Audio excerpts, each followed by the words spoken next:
Gente, vamos falar hoje dos vírus. O objetivo da aula é caracterizar os vírus. Então, primeiro, compreender que os vírus não são incluídos em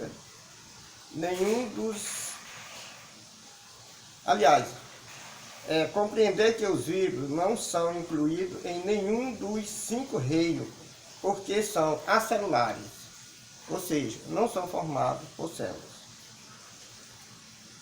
Um outro objetivo seria conhecer a estrutura geral dos vírus acelulares, composto por um único tipo de ácido nucleico, por um capsídeo proteico e, em alguns casos, por um envelope externo, reconhecendo sua relativa simplicidade estrutural bioquímica. Relacionar o fato de os vírus serem acelulares e bioquimicamente simples com o fato de serem parasitas intracelulares obrigatórios.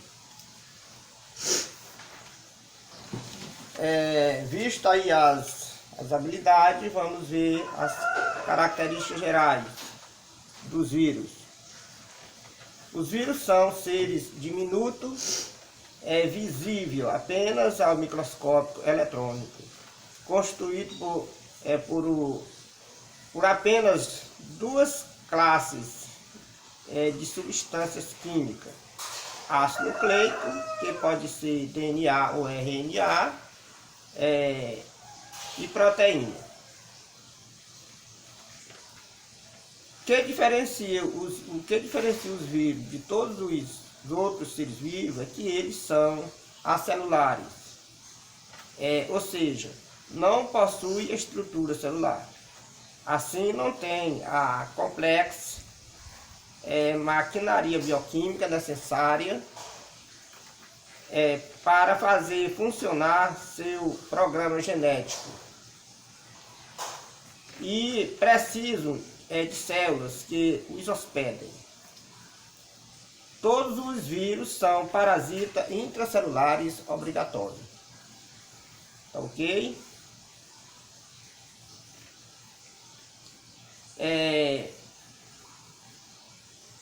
Estrutura e diversidade dos vírus. Capsídeo. Capsídeo é uma das estruturas. O envoltório dos vírus, formado por proteínas, é denominado capsídeo. Além de proteger o ácido nucleico viral, o capsídeo tem a capacidade de se combinar quimicamente com substâncias presentes na superfície das células, o que permite ao vírus reconhecer e atacar o tipo de célula adequado a hospedá-lo. Alguns vírus podem ainda apresentar um envoltório lipídico proveniente da membrana da célula onde se originaram. Material genético. O material genético dos vírus pode ser DNA ou RNA, onde estão inscritas as informações para a produção dos vírus. Cada espécie viral possui um único tipo de ácido nucleico. Há, portanto, vírus de DNA e vírus de RNA.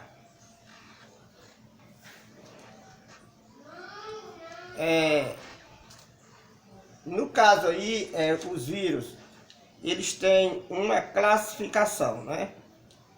Os vírus de DNA são, no caso, os poxvírus, o vírus da varíola, herpesvírus, o herpes simple, tipo 1,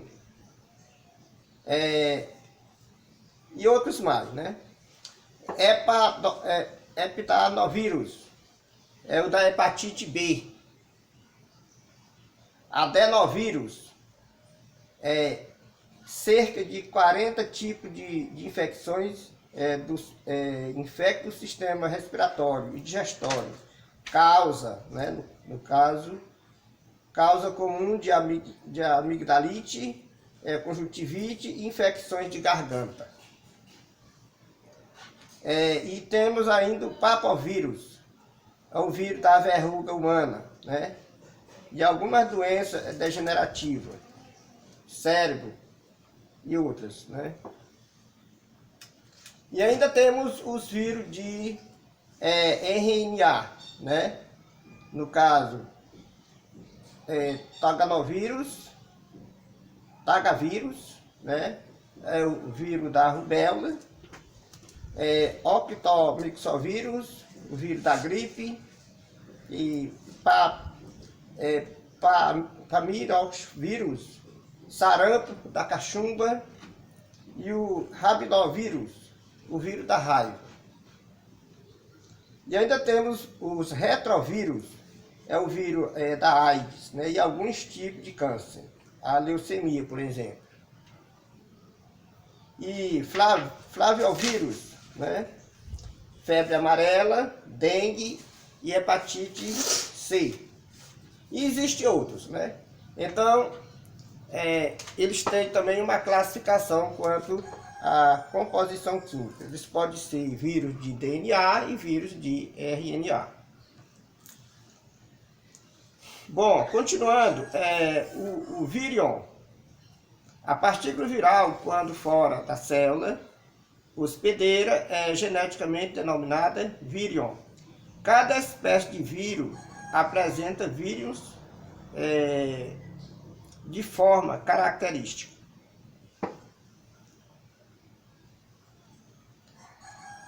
A especificidade dos vírus. Em geral, um tipo de vírus ataca apenas um ou poucos tipos de célula. Só consegue infectar uma célula que possua na membrana substâncias das quais ele possa se ligar. O vírus da poliomielite, por exemplo, é altamente específico, infectado apenas células nervosas, intestinais e da mucosa da garganta. Já os vírus da rubéola e da varíola conseguem infectar maior número de tecidos humanos. Os vírus de gripe são bastante versáteis e podem infectar diversos tipos de célula humana e também células de diferentes animais, como patos, cavalos, porcos. Em muitos casos, esta capacidade de se dever ao fato de os vírus conseguirem ligar a substância presente em células de diversos tipos de organismos.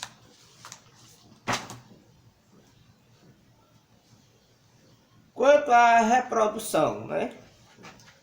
A reprodução de um vírus envolve dois aspectos: a duplicação do material genético viral e a síntese das proteínas.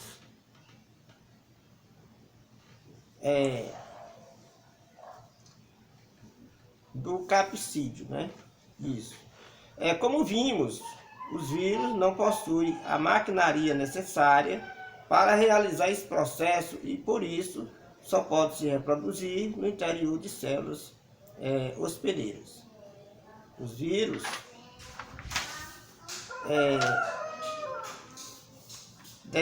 desenvolveram, ao longo de sua evolução, mecanismos surpreendentes para subverter o funcionamento da célula hospedeira e se reproduzir à custa dela.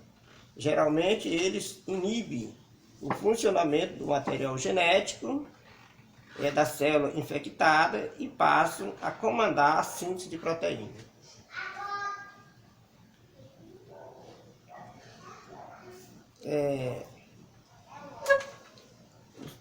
ciclo reprodutivo de um bacteriófago. Então, no caso,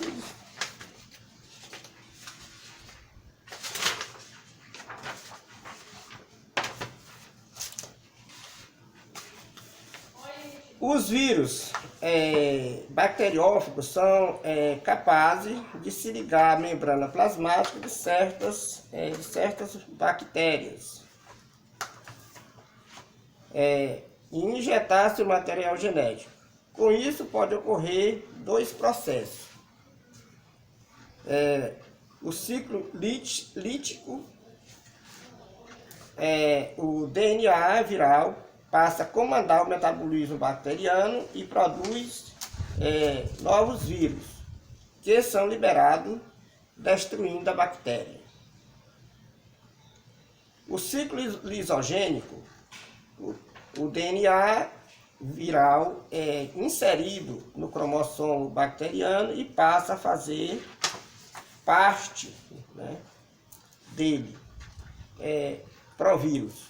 Com isso, quando a bactéria se divide, leva o provírus com ela. Em certas condições, o DNA viral pode se destacar do cromossomo e iniciar um novo ciclo lítico. Então, assim acontece o ciclo reprodutivo do bacteriófago. O ciclo reprodutivo de um retrovírus, do HIV, imunodeficiência vírus, o HIV. O vírus do HIV é composto de capsídeo, no qual está armazenado seu material genético, o RNA, e de envelope lipoproteico. No ciclo reprodutivo, o envelope se funde com a membrana plasmática das células do sistema imunitário, chamado linfócito TCD4, liberando capsídeo no citoplasma. A enzima viral transcriptase reversa realiza a transcrição do RNA, formando uma molécula de DNA. Por essa característica, o HIV é chamado retrovírus. Esse DNA entra no núcleo e se insere no genoma da célula, onde pode ficar dormente por muitos anos. Quando entra em atividade, esse DNA provoca a síntese de novos vírus que saem da célula hospedeira e pode infectar outros linfócitos TCD4. Sem tratamento, o vírus se reproduz e mata as células TDC4, o que provocará a deficiência do sistema imunitário do portador do vírus. Então, por hoje,